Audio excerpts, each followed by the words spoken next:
Hello and welcome to the Ferg Neil Show podcast. We've had a few weeks off because of the Melbourne International Comedy Festival. Thank you for everybody who came. I'm going to Sydney to do a podcast with Friendly Geordies tomorrow night, and then I'm doing a gig on Friday night somewhere, probably not safe, probably somewhere on the cross. Is that a thing that people in Sydney say? I don't know. It's probably a cliche. And then I'm doing my solo show, May 4th, Sydney. Tickets are still available, so snap those tickets up, you Sydney lycra wearing, acai bowl, run club signing up community. Guys, Australia right now feels like Gotham City. For the women, it must feel like the movie I Am Legend. Stuff is not... The juju in Australia is off. Can we all agree the juju in Australia is off? And that's J-U, all right? The juju in Australia is not on. The chakras are misaligned. It's like your spinal cord is heading up to the Leaning Tower of Pisa. It feels wonky out there on the streets. I got recognized on the train, and I don't get recognized very often, but it was the scariest dude I've ever seen in my entire life. And on the middle of a packed train, he had neck tattoos, face tattoos, but you could tell they weren't well done. You know what I mean? You know when you see tattoos on someone and you're like, oh, they were either going to buy a house or get tattoos. This guy looked like he never had a house and he had tattoos and he was screaming, fuck us! Fuck us! He didn't even say my surname. He's like, fuck. I thought it was one of my dad's friends from Geelong. He's like, fuck us. Like, you know when someone says your name in 2 syllables, you're like, this is not going to end well. I said, yeah? He's like, I stole from Woolies. I'm like, I don't think I started that. I don't think I was the genesis for you taking stuff from Woolies. There's a crisis in Australia right now where essentially the Australian government is giving $1 billion to the Ukraine, and then 3.2% of its budget goes to women and violence prevention. I think Australians are just starting to realize that we can't be like, hey, just throw a shrimp on the Barbie. Just relax. Everything's going to be okay. She'll be right. Now we know that she won't be right unless we take active government and societal action to protect women. The time to be relaxed in Australia is over. People need to engage in the political process with governments, with their friends, with societies. We've let this generation of Australian men be told by alcohol companies, sports bet, and algorithms what being a man means. Every young man right now is dodging Andrew Tate videos like the Voldemort spell in Harry Potter, except instead of Avada Kedavra, it's trying to convince him to join QAnon. That's a 12-year-old boy's brain. In high school, right now, 2 clicks away from graphic pornography and Andrew Tate going, hey, why don't you just slap a... You know what I'm saying? It doesn't even have to be said. That's how aware we are of these problems. And then we want men to be leaders on these issues of violence against women, violence against other men, and violence against themselves. Because on Sunday, the Lifeline record was broken. Last year, intimate partner violence went up by 33%. There's a crisis happening of men and their violence towards women, themselves, and other men. I'm 27. I have 3 men who are in my life who over the course of the last 7 years are no longer here because of violence against themselves. I know 2 men who have committed king hits, violence against other men. And I know a man, and this is, I know men who have gone to prison who... I don't want to identify them, but who I went to, let's just say educational, whether that be university or high school, who are in prison for criminal actions against someone from a gender that isn't that gender. Okay? We have to be careful legally on this podcast. And I'm only 27. All right? That's happened in you kind of become an adult at 18, 20. That's happened in the last 7, 9 years. There is definitely a crisis of masculinity happening, and it's confusing. If there are women listening to this podcast, as a man, it is confusing because you think, well, what can I do? You know, you do think that. And I know there'll be women listening to this and being like, well, what do you mean? You can do this. It's like, yeah, yes, that is true. You can do that. Some of the things I think you definitely can do is conversations with friends, all right? Conversations with government, writing to local MPs about funding. That is a huge thing because right now on the front line, there is not enough funding. Okay, for a second, it looked like they were going to do a royal commission into violence against women. And everybody's like, why? Why would you spend millions of dollars on a royal commission to come out with a finding that says, hey, there was violence against women? You could put that money to funding shelters. You could put that money to fantastic organizations like the Man Cave, which does fantastic work with young men. You could put that money into violence prevention. That money does not need to go to another parliamentary sitting. You know those sittings where it's like all these politicians who are around, they're always in a semicircle, these politicians. Ever notice that? There's always a semicircle. They're always semicircling around other people and they go, what do you think about this? And they say, I think this. And another person says, I don't want to comment and I don't want to comment. That'll be $1 billion of taxpayers' money. It's like, maybe can we give the money to people on the front lines who are seeing what's happening and who are seeing where this money could go? Because, you know, I got family members who are social workers and they're like, yo, we needed this money 5 years ago and it hasn't been delivered. It took, I think it's upwards of 30 women being killed this year for money to go to the right places. It took literal cullings for the government to take policy changes seriously. There is a weird thing with the Australian media and how they deal with these scenarios because we all saw Anthony Albanese speak at, and I'm going to get this wrong, but it was the equivalent of a women's march or a protest on the front lawn or a cry for action about the horrific violence against women on the lawns of Parliament. And Albanese came up and look, maybe he said the wrong thing. Maybe he said the right thing before the speech. Someone was like, oh, he lied about wanting to speak. He did want to speak. Another person's like, no, he didn't want to speak. And then Channel 7 the next day is trying to cultivate a rap battle on breakfast television. There is a time for media to make everything seem like Married at First Sight. And there's a time for media to ask questions to the government that will enact change. People forget that the second estate, that is the media organizations in Australia, they have a responsibility to the public, and the public recognizes that the media is not fulfilling that responsibility and they'll stop watching. You see the TV ratings disintegrate for the major networks.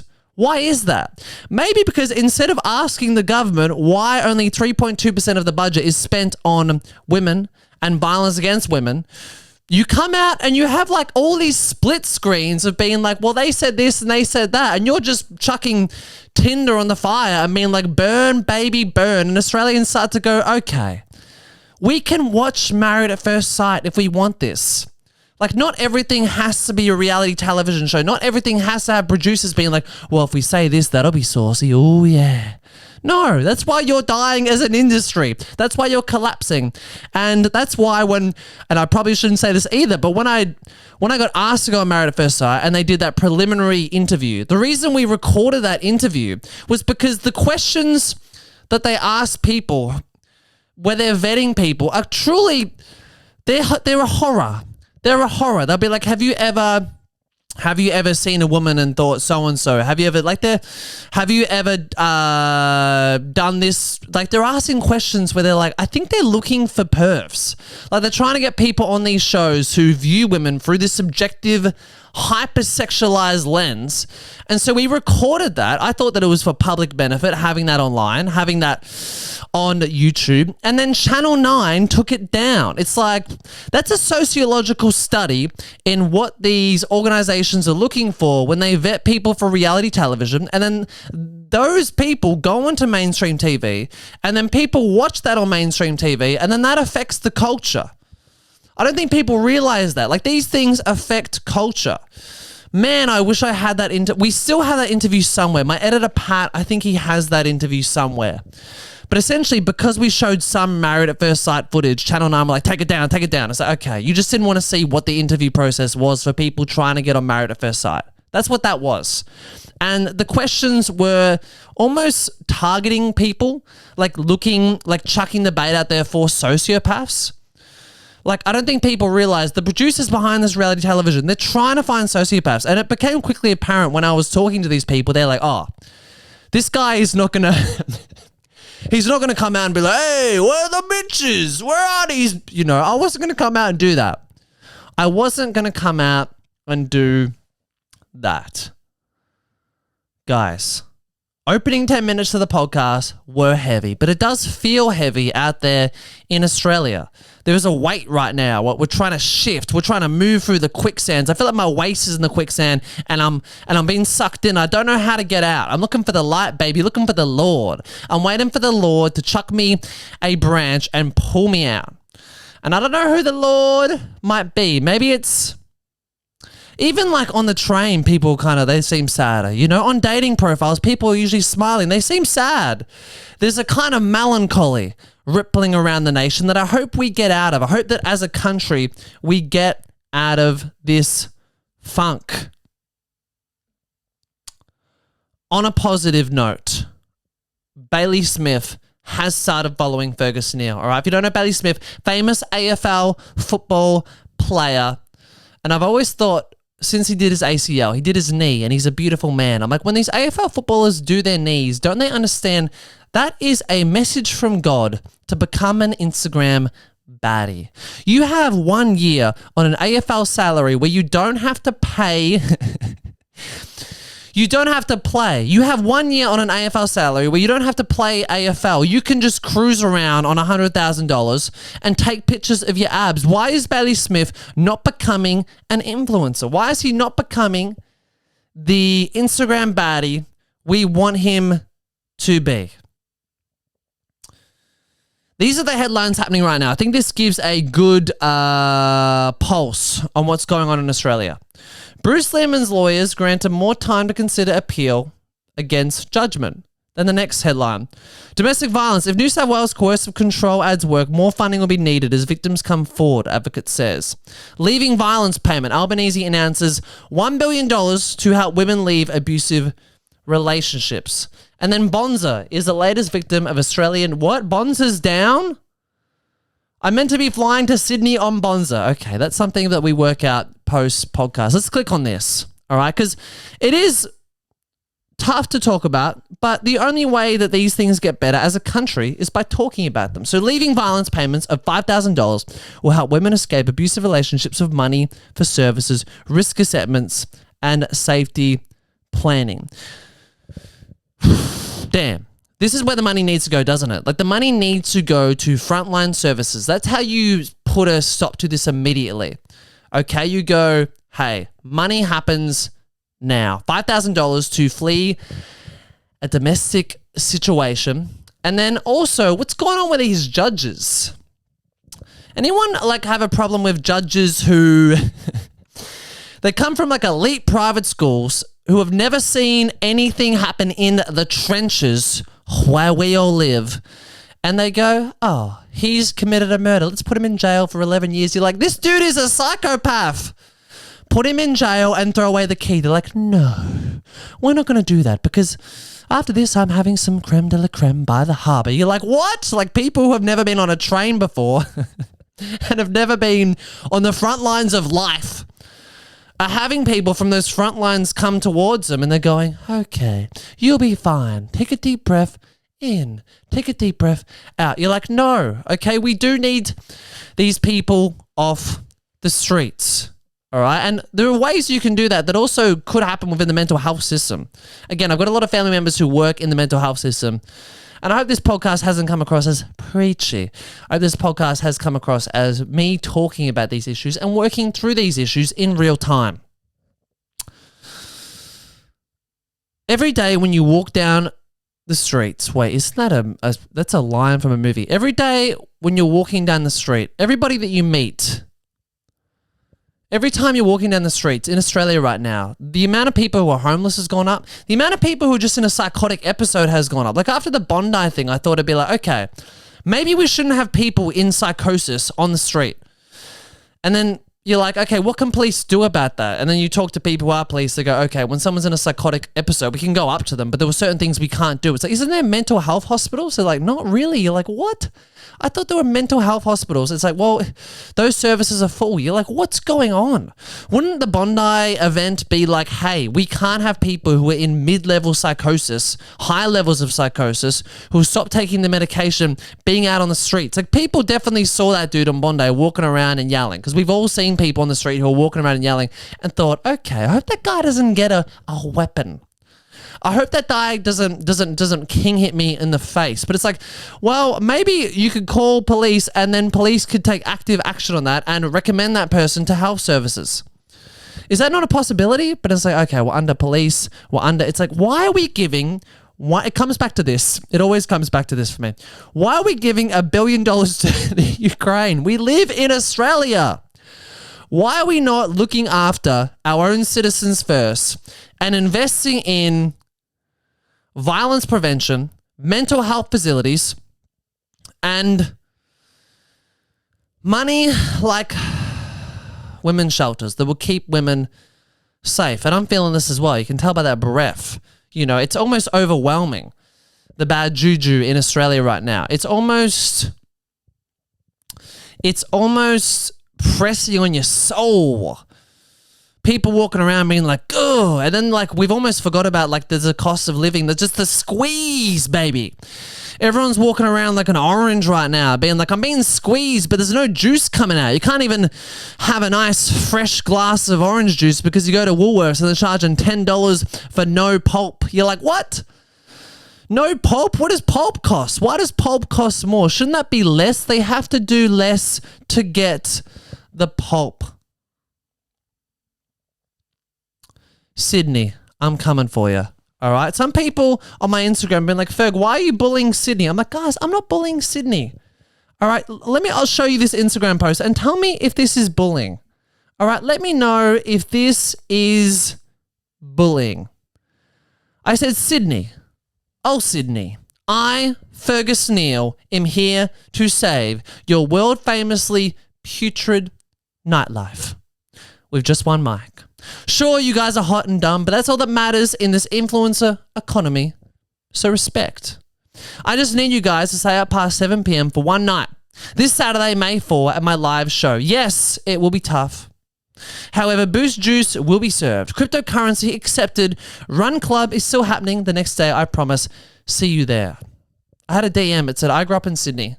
Please don't make fun of Sydney. I said, I think there are more important things happening in the world than me saying that if you live in Sydney, you need to get a Boost Juice. So I leaned in hard, all right? I posted a photo of me in sunglasses. I said, Sydney, in Melbourne, we wear sunglasses for fashion and often sleep with them on.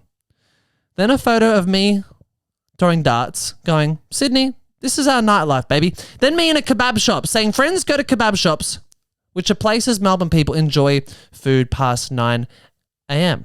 3 a.m. Around the same time, most Sydney run clubs begin. How did I know? Am I illiterate now? Did I really read that out wrong? This is like a NAPLAN test in real time that I'm failing. Friends go to kebab shops, which are places Melbourne people enjoy food past 3 a.m. I'm back, baby. I can read. Around the same time, most Sydney run clubs begin. Hilarious. I've elicited comedy through the juxtaposition of Melbourne nightlife lasting until 3 a.m., whereas now Sydney nightlife ends at 9 p.m., but run clubs start at 3 a.m. And I've decided to derive humor from that scenario. Guys, Sydney show is this Saturday, all right? Could I not pump this up enough? Jackie wrote in, okay? He said, and this is borderline creepy. This is a little bit ladybird behavior. He said, Ferg, I've been waiting almost 2 years for the stars to align for me to be able to come and see you at one of these damn shows. And if I can't see you in May in Sydney, I'm going to pay to do a private gig for just me in my living room. Then 20 minutes later, he said, Just realize how creepy that sounds. Promise it's not sexual. I just respect your comedy. Have a blessed day and bring the effing pod back. We need the content for Granddad to hate on. Well, Jackie's Granddad, I hope you're listening because the podcast is back. And tomorrow night, the podcast continues because I'm landing in Sydney. Well, I've just got to call Bonza. I'm landing in Sydney and then I am going to Friendly Geordie's podcast studio. We're recording a podcast. I think it's my podcast. It could be the Friendly Geordie's podcast. We're really not sure. Who knows at this point, right? Who knows really? But if you hear this podcast, and I think this should go out Wednesday night, if you're listening to this podcast now, I'm doing a podcast with Friendly Geordies.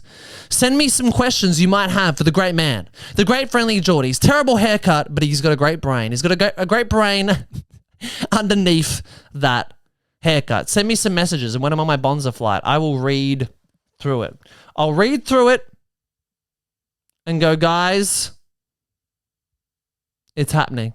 All right, it's happening. And I will ask your questions. It'll happen.